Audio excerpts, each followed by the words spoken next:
Hey guys, it's Ariane with the Lush Sobriety Society.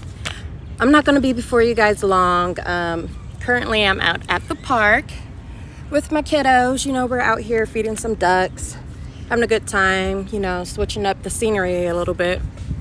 So today I want to talk about relationships in sobriety, early on in sobriety.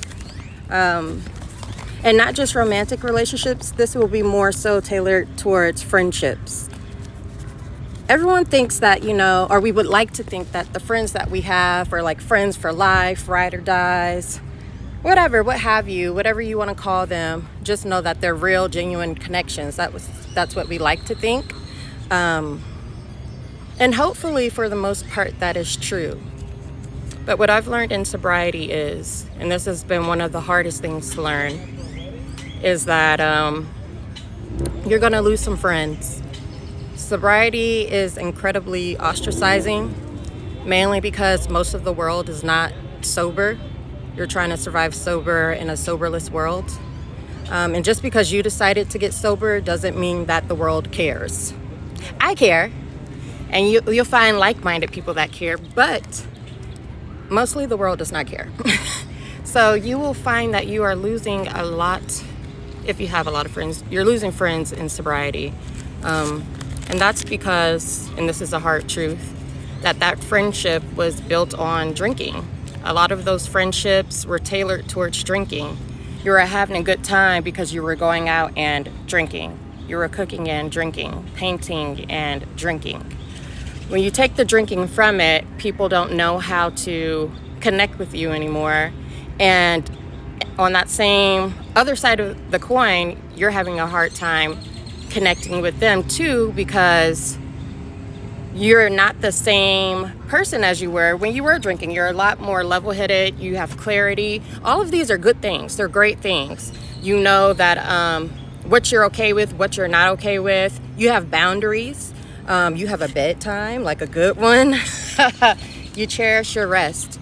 So the connection that once was there is struggling to remain whenever you become sober. And this isn't all relationships. This is just some relationships. The positive side of things is romantic relationships. I'll just touch on this briefly.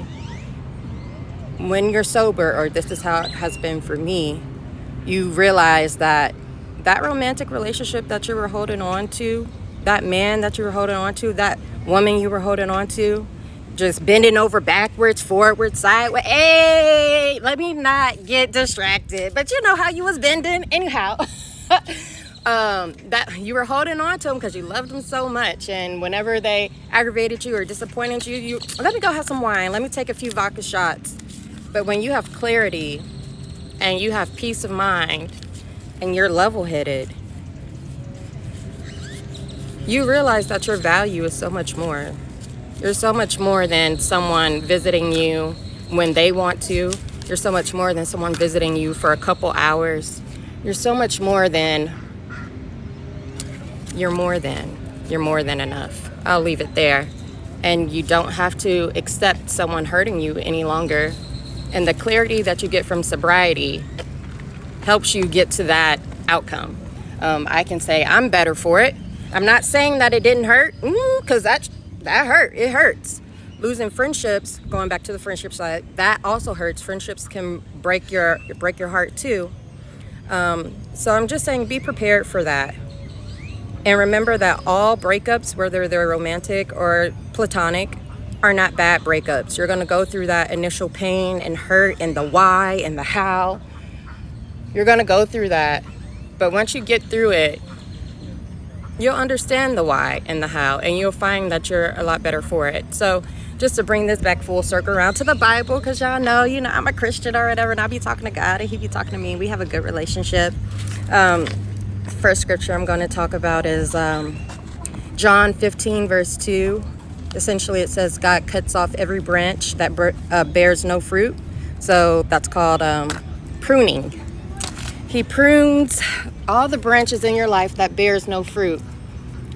And that can apply to many different things, but right now I'm talking about relationships.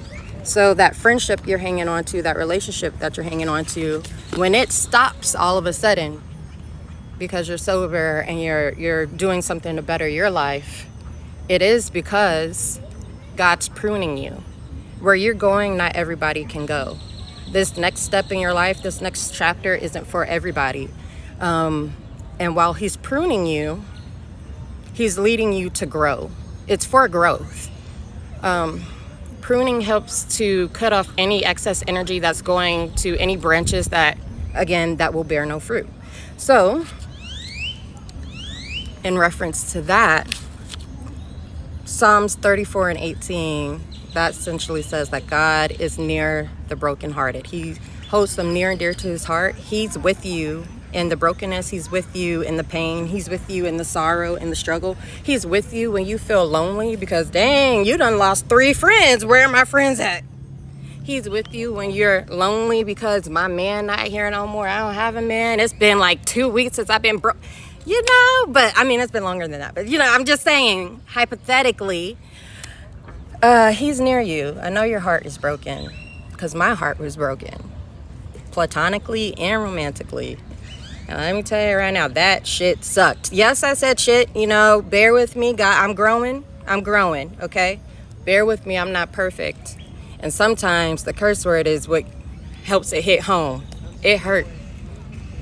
But after the hurt and the pain, I arose again. I get up every day and I don't have to waste any energy, precious energy, towards any relationship or friendship that is not bettering me, that's only taking from me, that's not replenishing me, that's not feeding my soul or helping me grow.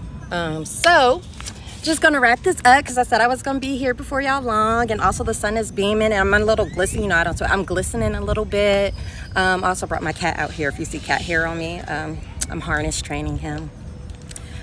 So yeah, I hope y'all are having a great day, and I'll see y'all next Friday. Also, don't forget to check out my Let's Sobriety Society Etsy website. Get yours now. Get your coins. Get your keychains. All right, later.